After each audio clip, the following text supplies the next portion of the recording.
What's going on, everybody? Milwaukee's best NBA podcast back at you with another episode. Aaron Freese, along with Tyler Tea Time English. What's going on? And his macaroni. Macaroni and cheese. Still munching on it from Thanksgiving. Macaroni cheese on Thanksgiving, man. Sounds like a plan, man. I gotta do that next year. A lot to get into tonight.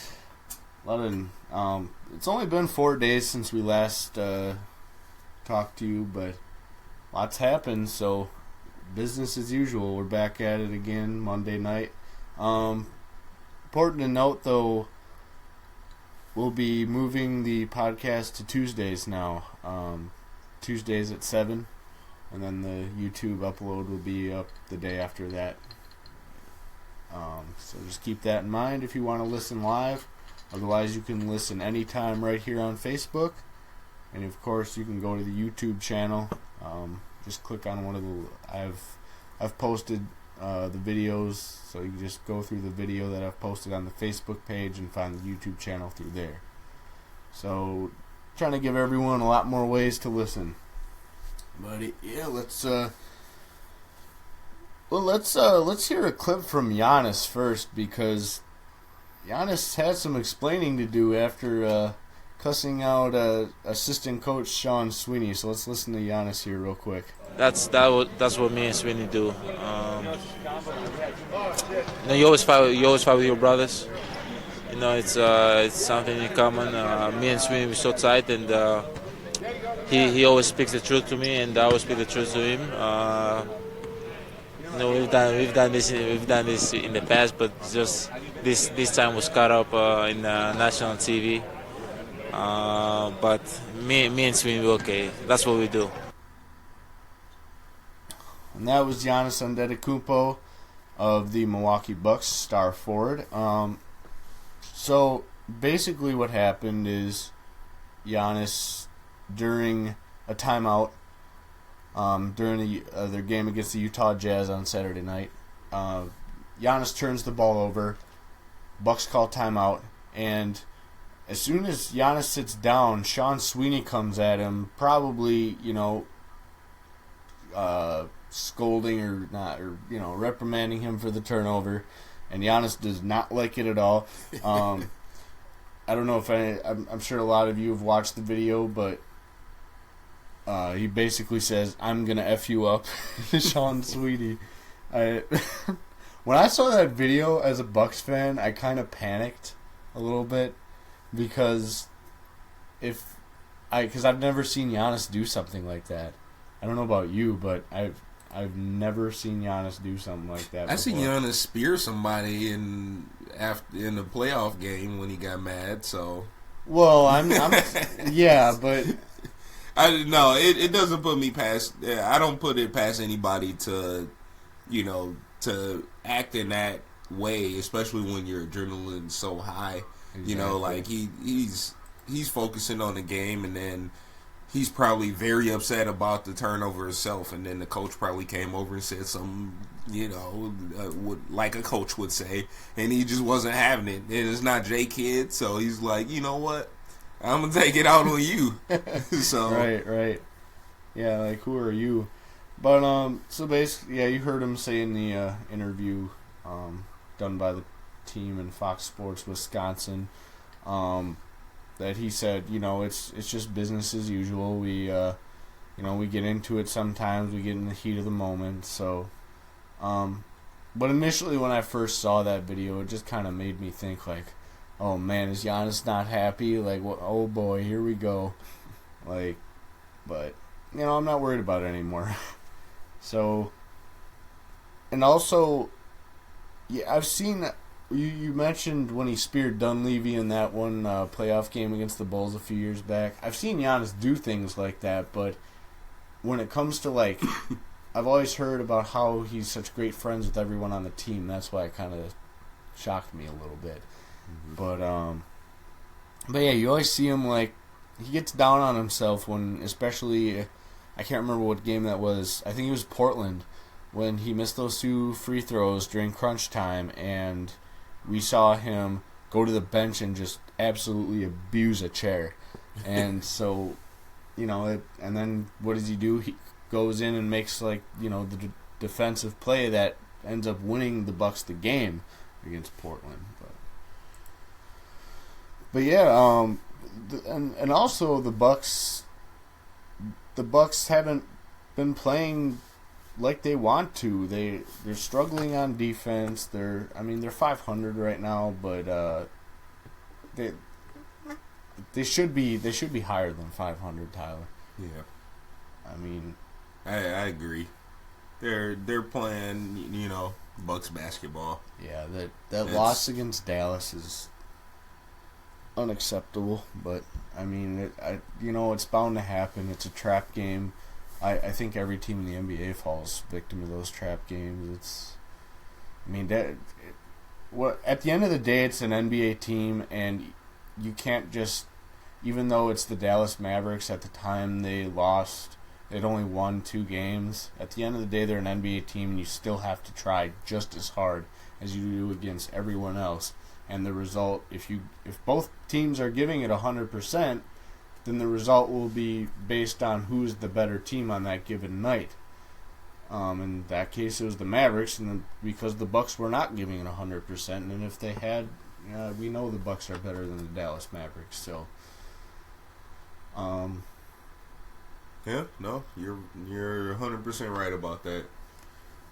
So, I mean, it's just those kind of games that it brings you back to reality. Like, this is the Bucks, and you don't want them to be that team that relies on their star player every single night, because when he has a bad night, then the rest of the team has a bad night. But, exactly. We need everybody on the entire team to step up and do their part. But that doesn't happen every single night. Yeah, and they did actually. They managed to win on what night? Wednesday night versus Phoenix without Giannis, and I think that's due in part to their newly acquired player Eric Bledsoe, which we've covered. We've beaten that horse to death talking about that trade, but I think Eric Bledsoe. I think without Eric Bledsoe, the Bucks would not have won that game. So. But now they have Giannis back, and hopefully the Bucks can turn it around. Staying in the Central Division, we have some more news, and that's regarding Cavaliers point guard Derrick Rose, who has he's not with the team right now. He's still on the team, but he's not with them. He's not traveling with them due to personal matters. And if you remember last season, he did this to the Knicks too. He left. But with the Knicks, he didn't give them any notice. This time, based on all news sources, he's at least given the team some notice, so they're not left in the dark like the Knicks were. And from all reports, it sounds like he's just frustrated. He's been injured. He's been out more games already this season than he's played, and this is ever since that ACL injury in the playoffs and for the Bulls. Was that during his MVP season? Do you remember? I don't think. No, I don't believe so. But ever since his MVP season, he's really not been the same guy. He's only 29. His knees are shot. His legs are shot. Now he's dealing with a nagging ankle injury that has been afflicting him since that October 20th matchup against the Bucks. So Derrick Rose, and I don't blame him. I feel bad for the guy, honestly. Yeah, I mean, you had no choice but to feel bad for him, man. He was so young when that happened, and honestly, it was talks of him being one of the greatest point guards. At that time, he was playing out of his mind. Nobody could stop him. No, he was the most aggressive. He was Russell Westbrook then. But Derrick Rose, he's been through so many injuries that I think it's just, it's put that cap on him, and it might be time, for him to hang him up. It's the same thing that Tracy McGrady went through, same thing that, Brandon Roy went through. Oh my God, I forgot about Brandon Roy. And, Greg Oden, these players that they were bound to be great, but Penny Hardaway, but they run into these injuries that they keep reoccurring, and then more injuries pile on top of that. It's just it takes a mental toll on you. Yeah, exactly. And like you said, Derrick Rose he looked like he was going to turn everything upside down when he came into the league. I think we have seen flashes of old Derrick Rose still. He can still drive to the basket, but now for every 5, awesome solid drives that he has to the basket, an injury usually follows. So and then that just happens at the time. We've seen nowadays with the advances of medical technology, ACLs aren't as big of a deal. They're still a huge deal, don't get me wrong, but it's easier. Just look at Jabari Parker. He has already looked better than he ever has. He looks more explosive than he ever has in his rehab videos. After 2 ACL surgeries, in the same knee, and when you compound a bunch of other injuries on top of that, and you came into the league when Derrick Rose did, when the ACL was still, I guess I don't know what you want to call it, like but it's the biggest injury. It's like the worst injury you could suffer, because you're out for a year, at least a calendar year, not just a season. Yeah, usually. Exactly. Even today, it's still a calendar year, maybe longer than that. So, Derrick Rose, I feel you, man. Like, I get your frustration, and I hope he can come back, because the Cavs need scorers, man. They need that. Dwayne Wade's starting to heat up, and they get Isaiah back in January. Maybe, I guess, December now, as early as the end of December. They keep trying to push it up. We'll see. We'll see once it comes down to that day. Right. Let's get on to the Western Conference now.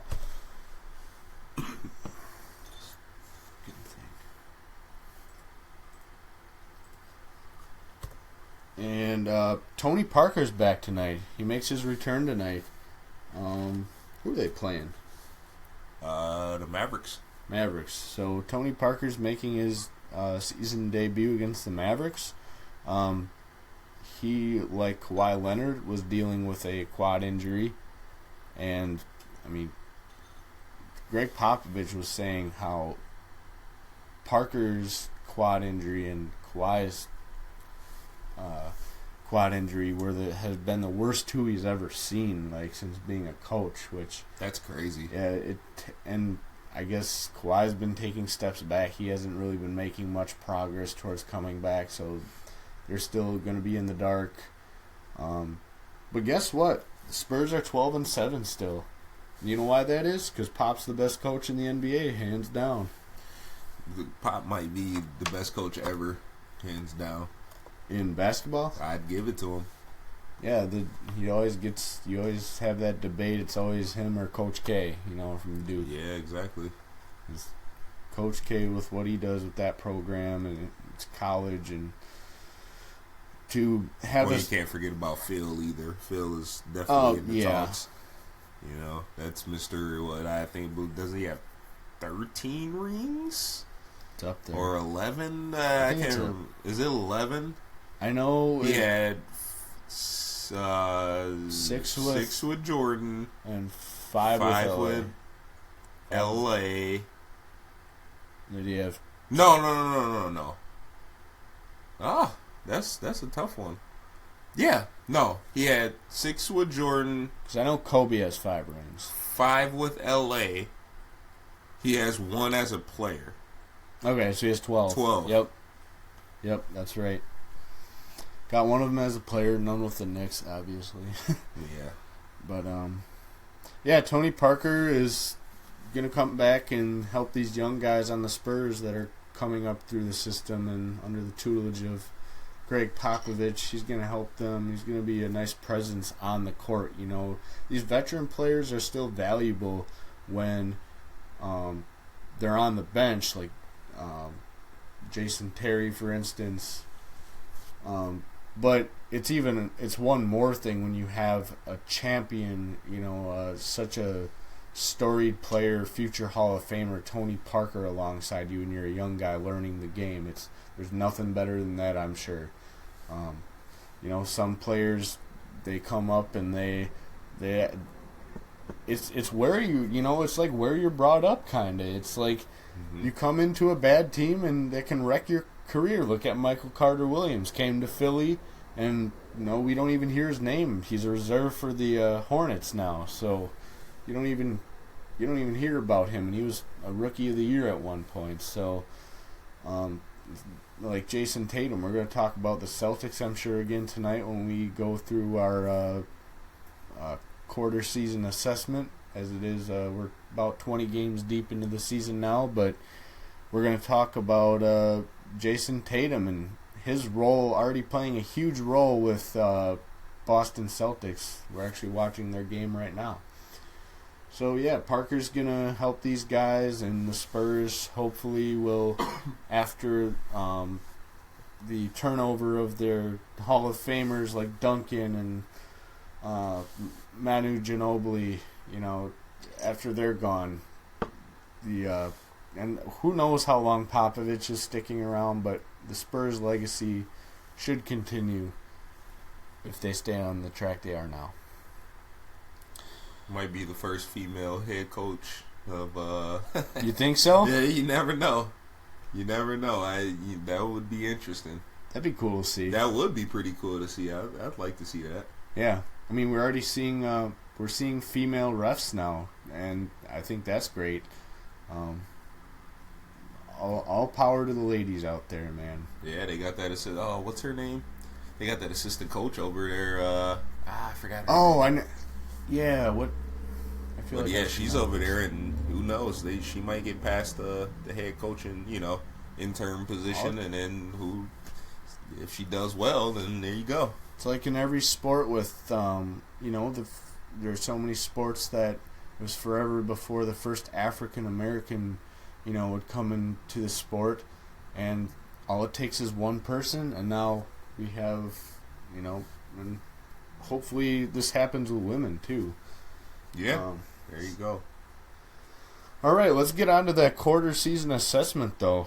Man, this is I like doing these because it's a fun way to kind of just take a step back, not have to you know, go the same old repetitive like top performers every week. Now we can just look at the league as a whole, and now I think it's okay to assess a team's record.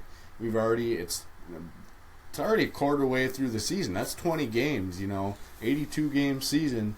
I think it's more than fair to.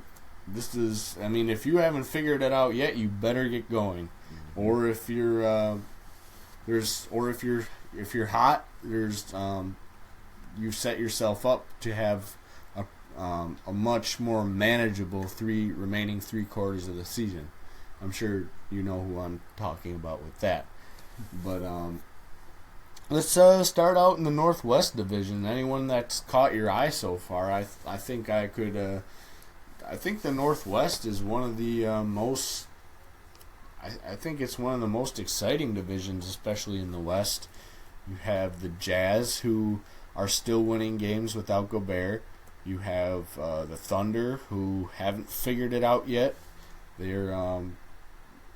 got their big three now, and still their record is below 500. Portland Trail Blazers, you know what they bring you all the time with their fast, really just explosive backcourt in Lillard and C.J. McCollum. Timberwolves, a young team who under Thibodeau still can't figure it out defensively but are still winning games. And then the Nuggets, who made a bunch of offseason acquisitions but due to injuries haven't really been living up to the expectations. I feel like that's always Denver's problem. You're right. They're always it's experience, injury. Yeah. It's inexperience or injuries. And now that Jameer Nelson is no longer, I guess let's start with the Nuggets. So Nuggets right now sit at 11-8.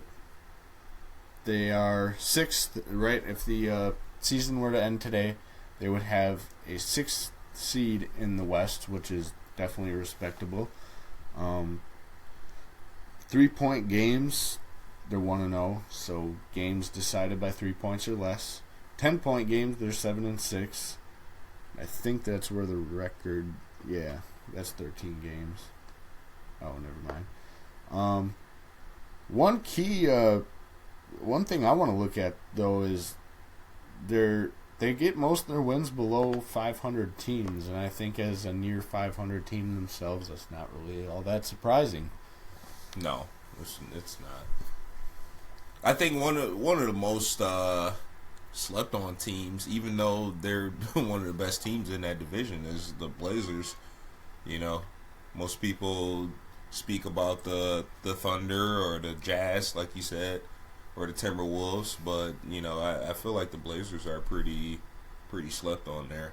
Yeah, they've definitely slipped under the radar, especially for me. I always kind of forget they're a team sometimes. Yeah, exactly. And they got some top guys there. McCollum and Lillard are just amazing. I believe I saw McCollum is second in the league in 3-point shooting percentage right now. Wow. 51 or 50. It's up there.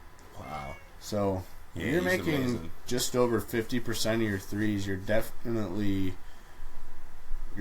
helping your team, and that's just amazing because you don't really see that anymore except for Kyle Korver.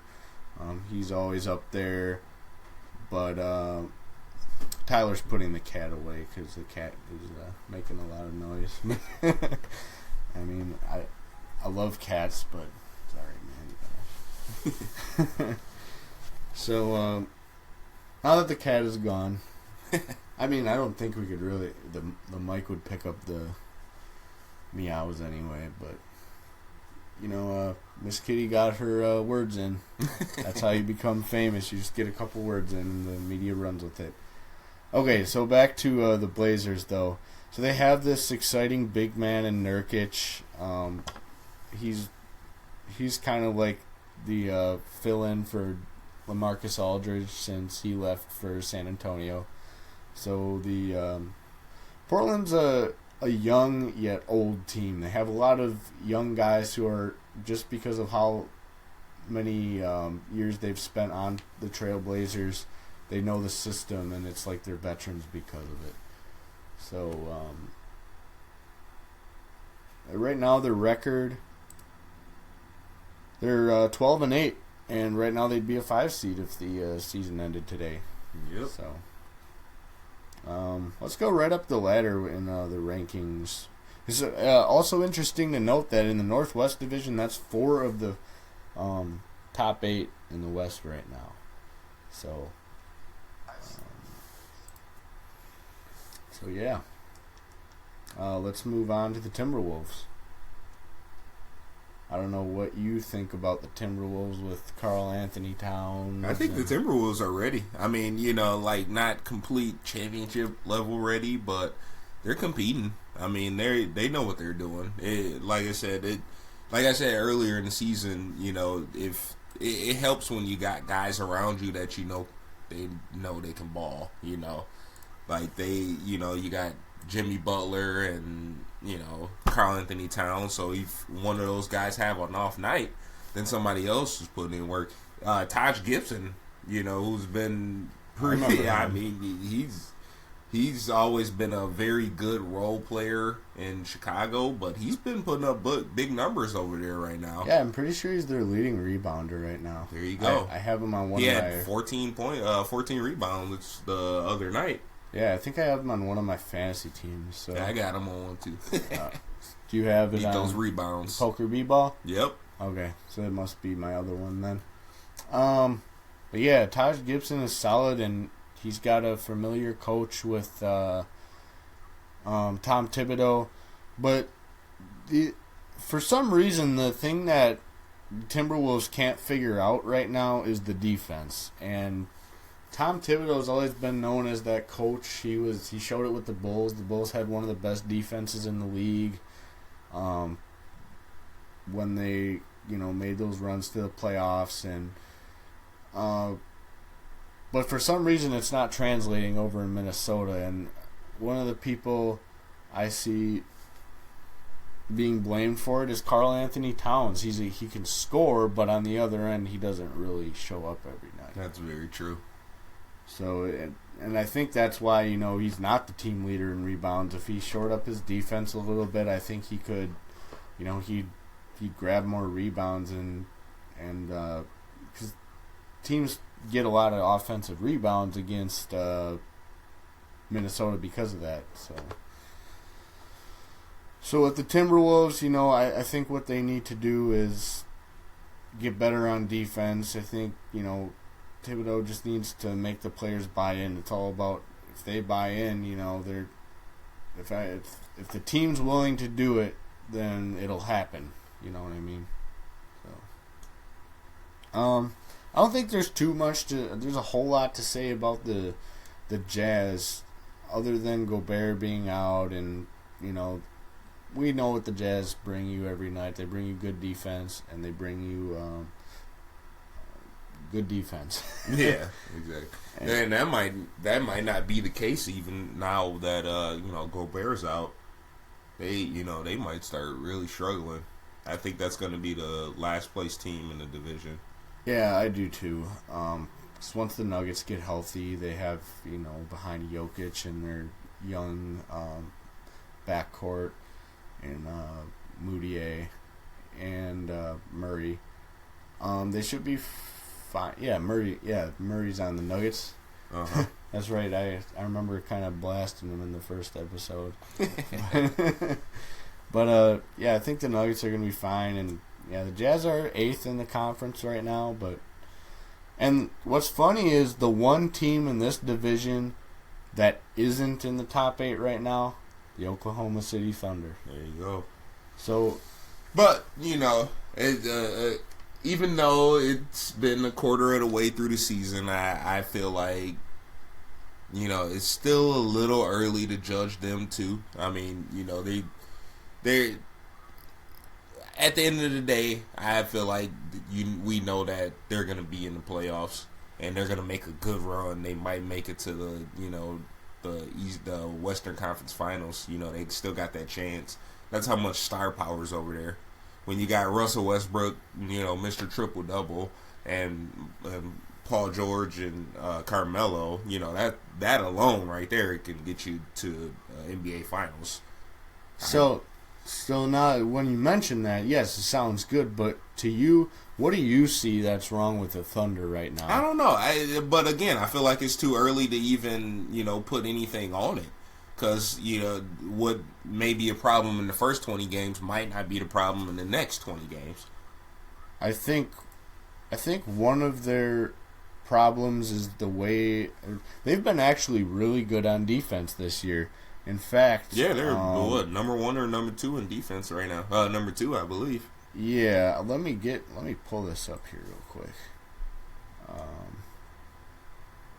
Opponents' points per game. If you just go based off of course now the computer won't load. Yeah, and they're number 2 in the West right now, and tied for second in the NBA. You're right. In opponents' points per game allowed. So, I mean, that number's, you can't really take that number too seriously, but it is, one of the biggest metrics in when you consider offense or defensive rating and pace.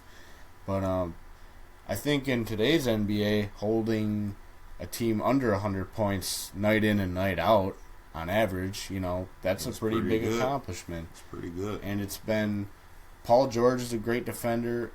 Carmelo Anthony's even playing defense. Yeah. Of course, he didn't. I mean, we know why he didn't play any in New York, but he's playing defense now, and Grant is also a really good interior defender. Steven Adams is playing some good defense. Everyone's They have, and Russ is obviously a good perimeter defender too. So everything's working on defense, but now on the offensive side of the ball, there's an interesting statistic. At work today, I was listening to another NBA podcast. Can't remember what it was, who does it, but it was someone from, I think it was someone, it wasn't The Vertical, it was someone else. But they were talking about how in the league, the Thunder have on their team the 3 out of the top 52 players who use ISO, who have ISO'd, who've went to isolation at least 40 times or more this season. And in those top 52, the Thunder have Carmelo Anthony, Paul George, and Russell Westbrook, obviously, for their, because those guys are all about ISO. They need the ball to score.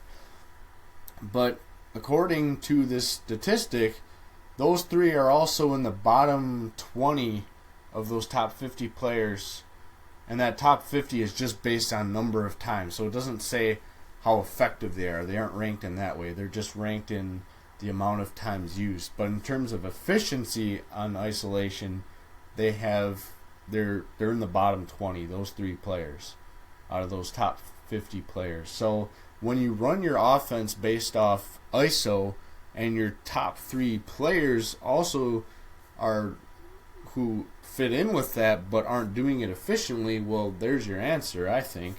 So if they can just move the ball more and learn how to play with better ball movement, I think they can really do something, because they have such talent. They have such a talented starting 5, and they have a big 3, which is what everyone says you need to win a championship and make a run at the Warriors in the West. So I guess less ISO would be good for the Thunder. But that was just an interesting statistic I heard today. Yeah, well, like I said, I think it's still too soon to judge, because that ISO ball can end up winning them, a lot more games than, playing, swing the ball around, right, that kind of style. But and that leads to turnovers too if you're not careful. Right. Sloppy ball movement is turnovers, and yeah, that's also, the statistic is obviously only based on this season. Obviously, we know what Paul George and Carmelo Anthony are. We already know what Russell Westbrook can do, but we know outside of this season what Paul George and Carmelo Anthony are capable of. They spot up. Paul George has hit like a very high percentage of his corner threes this year. He's a corner specialist. So they just need to play to their strengths, and I think they'll be fine. And again, it's still growing pains. It is. I think Oklahoma City Thunder fans do have a right to be concerned, but I don't think they need to jump ship on the idea just yet. How about we move to Pacific Division. So Golden State Warriors. Do you want to talk about the Golden State Warriors? I mean, there's nothing to be said until playoff time. Right. When it comes to when it comes to teams like that, unless they've fallen off the map, there's nothing to be said. They're gonna be there. Right. We know this. I agree. They're still playing good ball, and I think Steph Curry and Kevin Durant are out tonight. Yeah, they'll still win. Yeah, and they'll probably still win. Exactly. And if they don't, they'll win next game. So I think we commended this team for getting off to a hot start, and now it just seems in a free fall, and all hell has gone loose out in L.A. The L.A. Clippers... No, let's correct that statement. You commended that team for getting off to a hot start. Oh, you did too.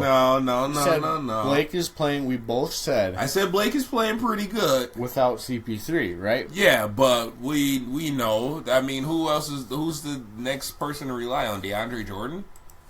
Or, what's his name? The kid's son, Austin Rivers. Austin Rivers. But yeah. like who do we rely on here? That's not going to get you anywhere. Right. They might not even make the playoffs. No, I don't think they will because the last 10 games they went on an 8-game winning or losing streak. Actually, no, I think it was like 9 or 10. They were on a 9-game losing streak. They're 2-8 in their last 10, so they've won 2 straight now. They've ended the streak, but they're still.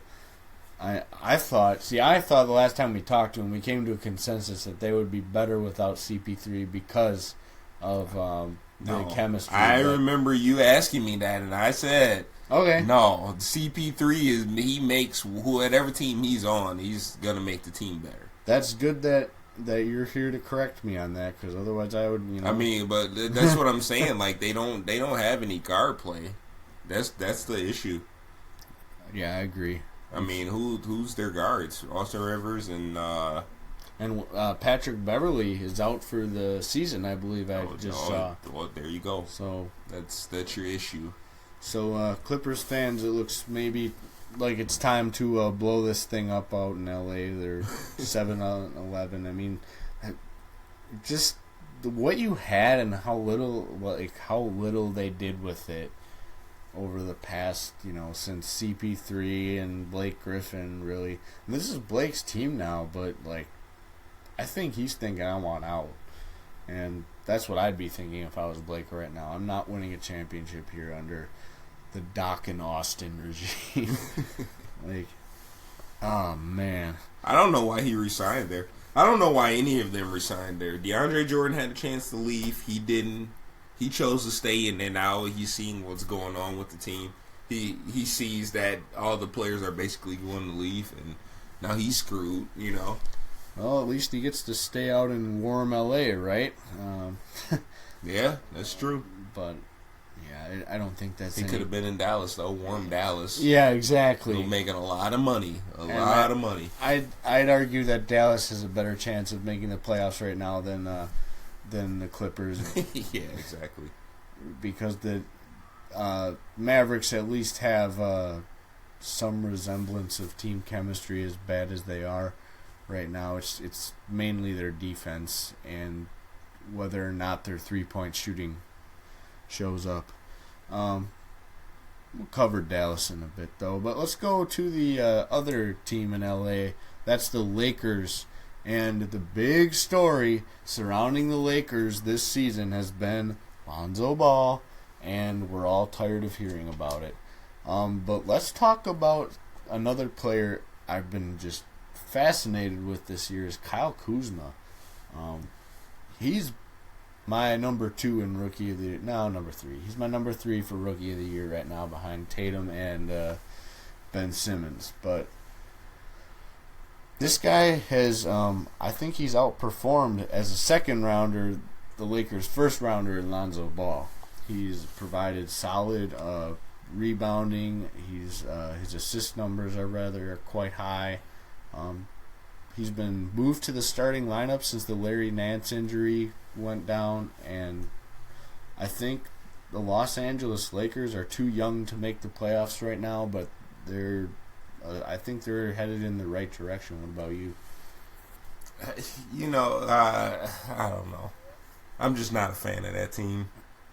They're trying to build the team around Lonzo Ball, and that's the issue. We're tired of hearing about it, but that's what the Lakers want. They want Lonzo Ball to be the face of that franchise, and I think LeVar wants that. I'm not sure. Well, Magic wants it too. Clearly, this is their star. This is their way back to the light. But I don't even think they're making the playoffs either. That's another team. We can't count them out yet, obviously. But in my head, I'm just they're not going. And the other thing, I hear all the national media likes to cover Los Angeles Lakers, saying how they have a chance to go to the playoffs, and I don't know where this is all coming from. I think it's just hot take garbage, but the Lakers, they're 8-11 right now. They've won some unlikely games, but I think 8-11 to .421 winning percentage. That probably puts him on pace for, like, I don't know, like 34, 35, maybe 36 wins. Yeah, so not even close. And to you're the in the playoffs. West, too. Exactly. The West is going to heat up. So, not even close to the playoffs. Phoenix Suns, I don't think much needs to be said about them other than their organization is in utter turmoil now that they've fired their head coach, and maybe they can start fresh with their young core of T.J. Warren and Devin Booker, but one of their coaches, they had, Devin Booker hasn't been playing for the last couple games, but one of their coaches, they basically they kind of admitted like they're playing better without Well, he didn't admit that. He said that they had a better shooting percentage right now. They shot 500 ball last game, and that they're basically playing better ball without Devin Booker on the floor. Somebody who's taking 25 to 30 shots a game. Right. That shot he hit against the Bucks was insane, though. Yeah, I give him that. Same thing with the Kings. Their GM made himself look like a complete idiot around the trade deadline and draft time last year. They're same thing, trying to work with. They got a mix of veterans and their young core like De'Aaron Fox and Willie Cauley-Stein, Buddy Hield. That they're trying to build from the ground up just like everyone else is, and it's going to be, I have a feeling it's going to be Suns, Kings, Lakers back at the top of this division eventually, while the Clippers and the Warriors, after their players, get through the league, they'll be back at the bottom. I wouldn't go that far. Well, it's bound to happen. I wouldn't go that far. Kings are a long way away. Oh, yeah, Kings I know. They might be last in the division. They're going to be last for probably the next 3 to 4 years and beyond that. But I'm talking like next 10 years. Because 10 years ago, the Warriors were in the exact opposite position that they were now. Same with the Lakers. The Lakers were, still going to the finals every other year with Kobe. And the Suns were even good when they had Steve Nash and Amari Stoudemire and Joe Johnson in his prime. I think it's just so fascinating to see the way a division just kind of flips. The script just flips, and some teams like Boston have been at the top for damn near forever, but I think the Pacific Division is a perfect example of that complete 180. You have and I think the Lakers, I keep saying the Lakers. I think the Clippers are on a faster track to the bottom than the Lakers are to the top right now. Yeah, that is very true. Let's go to the Southwest. This is another. This is a division, in my opinion, that can't figure out their identity right now. The Spurs are they're still winning, but they're not winning with their normal cast of guys, and I think, the fan base is starting to realize this isn't Tim Duncan. We're not in San Antonio anymore, if you will. But this is no more Tim Duncan. Parker's on his way out. Obviously, he's seen better days. He's making he's making his debut tonight. Ginobili's really old, and I think isn't he like the oldest player in the NBA right yeah, now? I think he is. Okay, well, there you go. But they're still 12-7. How about the Pelicans? They've been riding this Anthony Davis train for an awful long time now, and I think they need to either.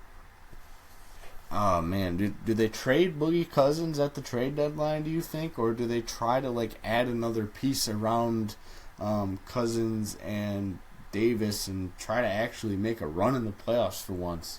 They missed last year, and I'm not too confident in them getting there this year. I said when that trade first happened that I didn't see that working out at all. I don't think two big men that's that demanding of the ball can play next to each other.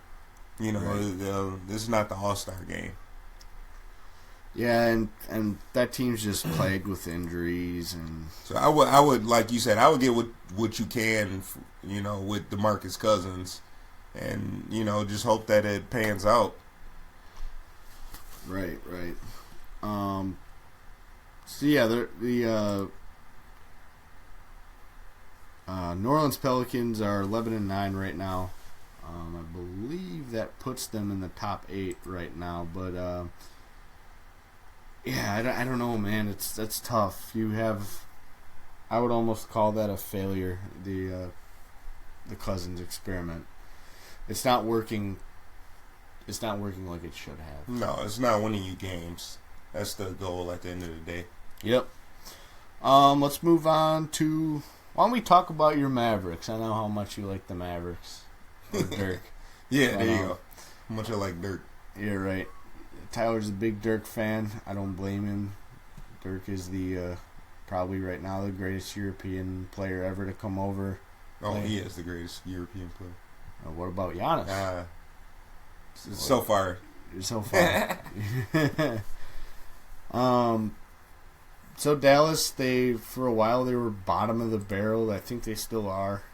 Yeah. Yeah, they're where are they? 5-15. So they've actually won a few more games since the last time I checked. But they've been, I guess they're rebuilding for sure. They're gonna build around Dennis Smith Jr. Man, he's their future. They thought it was gonna be Harrison Barnes. Yeah, no, he just kind of I don't know. I think Harrison Barnes. I saw this when they made the trade or whatever. Harrison Barnes is just a placeholder, man. He's not going to be sticking around. He's not part of the future. I don't think he's a player you can build around. We saw it in Golden State.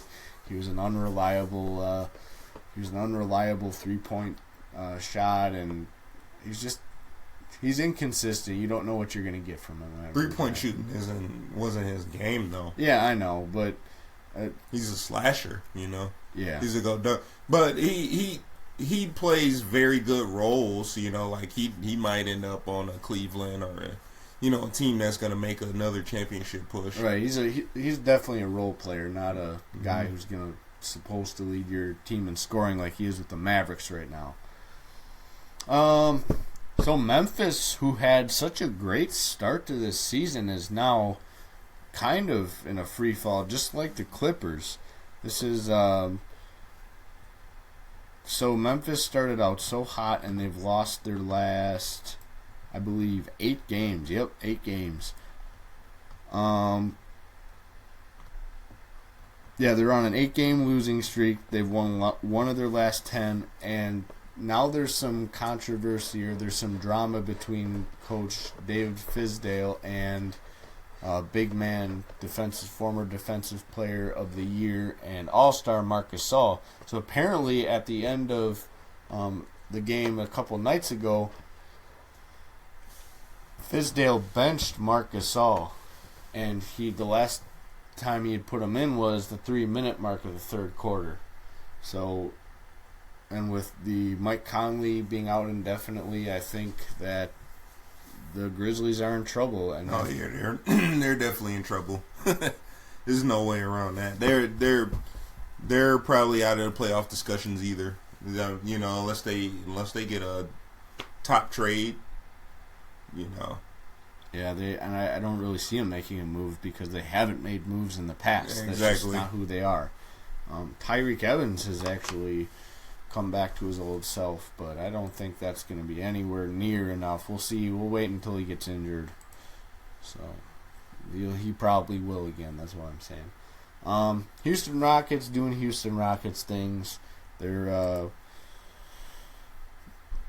top of the West right now at 15-4, just a half game ahead of the Golden State Warriors for that number 1 spot. James Harden is leading the league in scoring again. Giannis is right on his tracks, but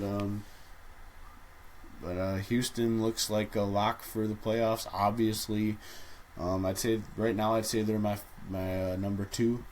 I think the Warriors will eventually get hot as they are right now several more times this season, and they will pass up Houston. Oh, yeah. That I think Houston will be second or third. I'm pretty sure they'll finish second. With or without CP3, they've still shown that they can win because of James Harden and Eric Gordon just being deadly from outside, like he's shown he can be. So let's move on to the East now. I think the East is my favorite of the 2 conferences to watch right now, and this first division we're going to start with is probably the least exciting because you have so many of these. I think most of the bottom of the barrel teams in the East are going to fall in the Southeast Division right now. Atlanta Hawks, they've only won. They've won 4 games. They're 4-16 right now. Sort this by wins, so I'm not looking. Yeah, they're second last in the East, just ahead of the Chicago Bulls. So, in that. Yeah, this, and we're running a little long here tonight, so we can skip the garbage teams. You remember? I just want to point out. Remember we were talking about Orlando Magic. Remember they were ahead of the Cleveland Cavaliers. And we were can they take the next step? And they're now 8-12. They're falling. They're falling. Yeah, they're beginning that free fall. What do you think about the Wizards right now? Wizards, I don't think they're playing their best basketball, but, I still see them being a factor at the end of the day. Definitely. Are they got the talent, too. They got all the players they need, and they've got the chemistry. Chemistry is very key to, right now it's kind of hard to see, but after the All-Star break, we'll see what teams are really coming in form. What teams will really be in the final run. Yeah, I think they're going to be I think they'll be number 3 in the East when it's all said and done. Obviously, John Wall and Bradley Beal are probably the best backcourt in the East right now. So they're just gonna keep doing their thing. They got some depth back with Markieff Morris coming back, so they can either keep Kelly Oubre coming off the bench, or they can start him, or their game is fast-paced 3-point shooting. So, and that's a pretty good formula right now in the NBA, especially if you compare it with some defense. That's all they need to do, just step up their defense, and they'll be fine. They can play with anyone. Let's see here. Miami Heat, we're not really too sure on what their intent is this season. They had such a weird season last year. They started 11-30, and then they finished 30-11. So, and now we're seeing more of the kind of a mix between the two this year. So, that 500 team that's neither good nor bad, and they have good nights. They'll surprise, they just beat the Boston Celtics to end their streak. And they'll, they won't show up for a night. Yep. It's all riding on Whiteside and Dion Waiters, and I don't think that's really a winning combination. Hornets are also struggling right now. Kemba Walker, he's, let's get on to another division. Atlantic. Okay, here we go.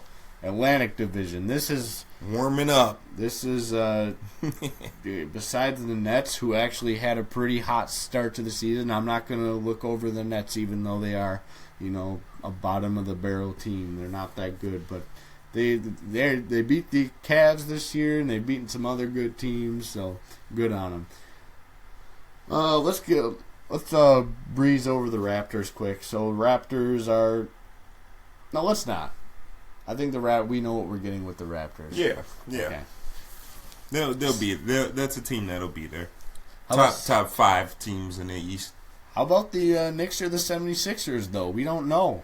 We really don't. Yeah, they're still up in the air. We see the potential more from the 76ers than the Knicks. I agree with you. I mean, if it wasn't for Porzingis, the Knicks would be in trouble. Oh, definitely. Porzingis, and they might still be in trouble. If I was Porzingis, I'd leave them just because they booed him when they drafted him. Oh, but, right. Oh, I'd leave. That. I'm not signing a contract with you guys anymore. Whatever. I was laughing Screw New so York. hard. I was like, oh my God, you guys are ruthless, Yeah, man. exactly. Yeah, Porzingis is... New York should be thanking their lucky stars they drafted Porzingis exactly. right now. The Nets are still, they're part of that borderline. Ignore their record. They're still in that Knicks 76ers range right now. Right. They got to prove themselves. But the Celtics are the biggest story of maybe the NBA right now. Of the first 20 games. We'll say that. Yep. First 20 games. The biggest story of the first 20 games. Because they did take their first loss, and since like the start of the season when they lost to the Bucks. Yeah, exactly. I was bragging because I was like, as a Bucks fan, I was like, the last team we were the last team that Celtics lost to, and Tyler's putting on the game between Detroit right now. It's not loading. Stupid league pass. So I've kind of realized something that makes me think this obviously winning. We had a big argument about this on Wednesday.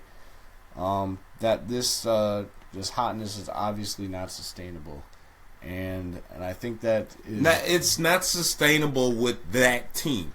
Yeah, with that's that what specific I'm about to team. say. That those players on that team, they're good. They're all good players, but they're not that kind of team. They don't have depth. Exactly. That's what I've been trying to explain here. It's kind of hard to explain that when they're winning every single game. Exactly. But, like once they start to lose, more people will see, like, okay, this is just a normal team. Yes, it's a normal team. Now we're looking at the Cavaliers here, and they're heating up. They're about to win their 8th in a row, and they're just looking on fire. I mean... D-Wade just tried to... He missed the dunk, but he almost just... posterized Saric there. Yeah, he's having a huge game tonight. Oh my God, he's having blocks. I mean, D-Wade always gets some blocks, but oh man, yeah. But the Celtics, for me, do you think they'll fall below the 4th seed? No, I wouldn't go that far just yet. We still have yet to see. Like I said, it all depends on the length of the season. Some players might go down, and then what will happen with that team? You can look at certain teams and see, okay, like for instance, like we said, the Warriors. The Warriors, Kevin Durant and Steph Curry went down. They're out tonight, but we know they probably they still have winning odds. Those are the teams that you're looking for to see who's going to win the next championship. The Celtics aren't a part of that. They just aren't. As soon as riding the wave. As soon as Kyrie Irving goes down, who the hell is going to step on that team? Right. That's going to be a problem. And yeah, so I'm just waiting for them to prove me what I said in the beginning of the season was that they would be a 5 or a 6 seed, and I think that could happen. But with the way they've just come out and just clobbered, or not, they haven't really beat anyone definitively. They've been coming. Yeah, it's all been very close games, big comebacks too. And that's a part of, like I said before, good coaching. When it comes down to those Brad finals Stevens. minutes, yep, he knows what he's doing, and that's just helping the team. That's all. He's got some young guys that are listening to him, and they're all playing their role. They're all playing a very strong role right now. Yeah, and before we go to the last division of and wrap it up for you guys tonight, I wanted to say that right now Brad Stevens is second best in the NBA. He is the second best coach in the NBA right now. I don't think anyone can really argue. I wouldn't. I'd still, I still wouldn't go that far. I mean, I guess Steve Kerr. But you got Steve Kerr and Popovich. You still got Rick well, Carlisle. that's why I said second best to Popovich. Yeah, Steve Kerr is still definitely top 5 right now, though. All right. Yeah, he's top 5. There you go. Well, yeah, we can't give him all that credit yet just because of winning streak. Luke Walton went on a winning streak before. That's right. Let's not forget. Right. Yep. That actually popped in my head right after I said that. Nice try though. Okay, Central Division.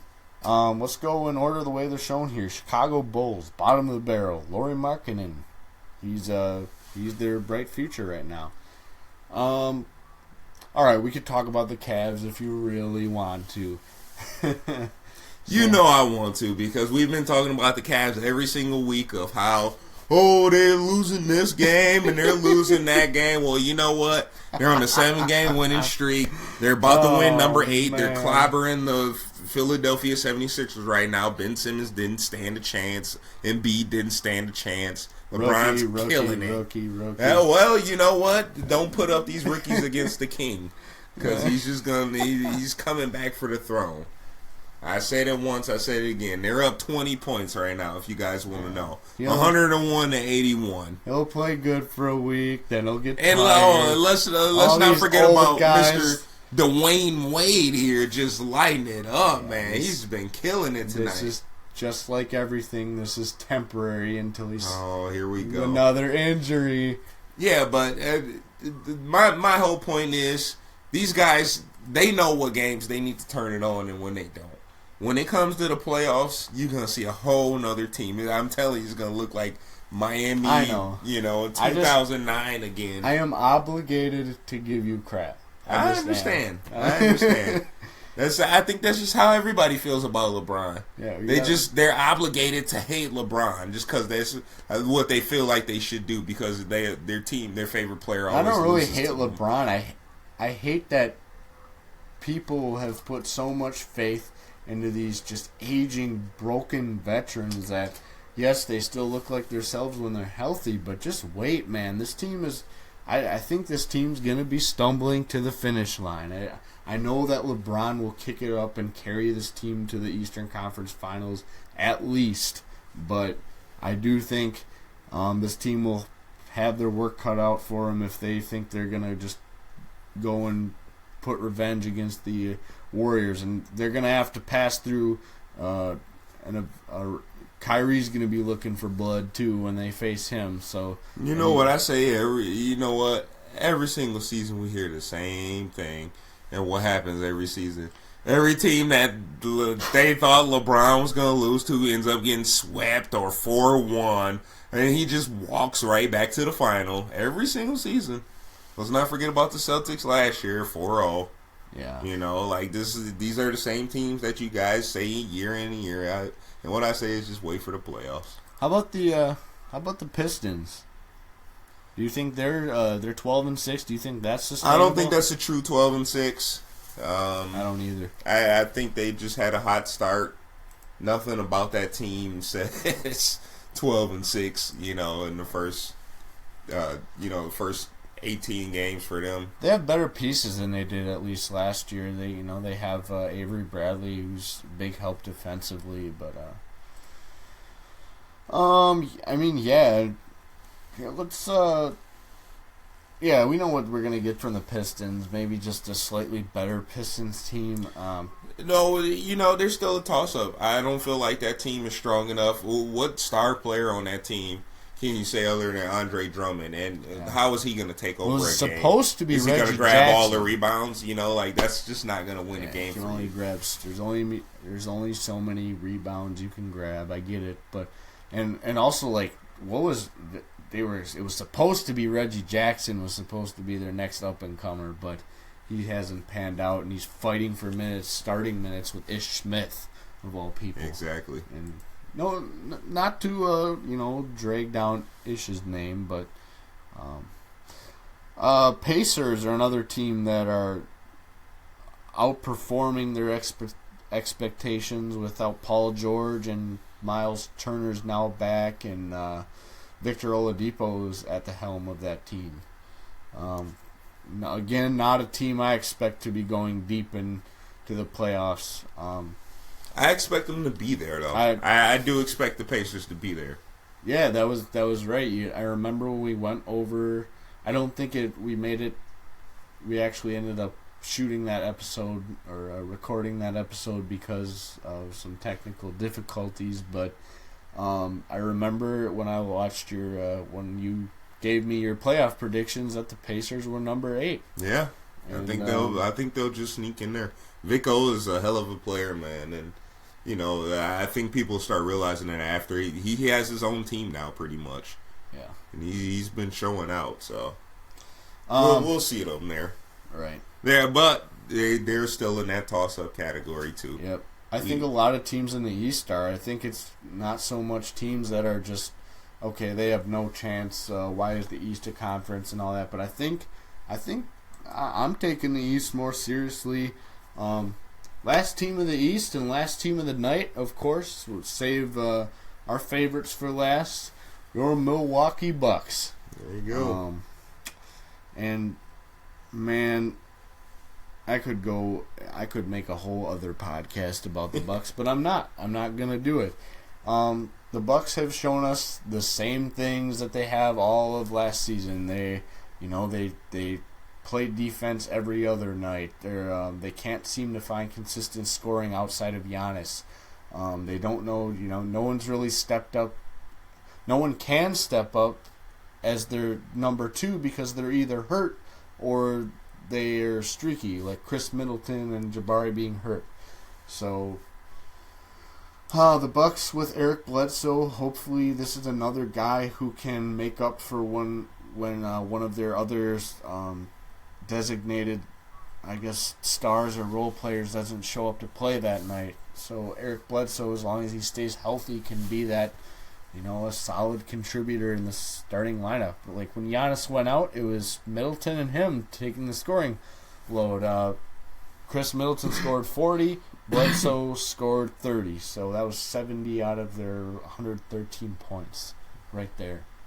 So the Bucks have, I think this is a turning point season for them. I think we're going to find out if they're going to be ready to contend when the new arena opens up, or if this is a longer process, and I think I'm in this boat. It's a little bit of a longer process than we think to get what Milwaukee wants to and own the future and bring a championship back to Milwaukee, since we haven't seen one since 1971, So, yeah, the Milwaukee Bucks, they just need to buy in. I know Coach Kidd's system works defensively. I know I'm going to get... I've definitely argued with people about this in the past, but Coach, his system works when the players buy in. We've seen it. We saw that playoff game last year when the Bucks absolutely just ran all over Toronto. They were playing defense, and it was just a blow. The game with the Fear of the Deer shirts, the blackout shirts that we went to. Yep. But yeah, we're gonna keep. We went a really long and I didn't think we were gonna go long this week because we just talked like 5 days ago. But it's time for us to get out of here. Everyone have a great night. Have a great productive week at work, and we'll talk to you again next week. This has been another episode of Milwaukee's Best NBA Podcast. Have a good one. Peace. Peace.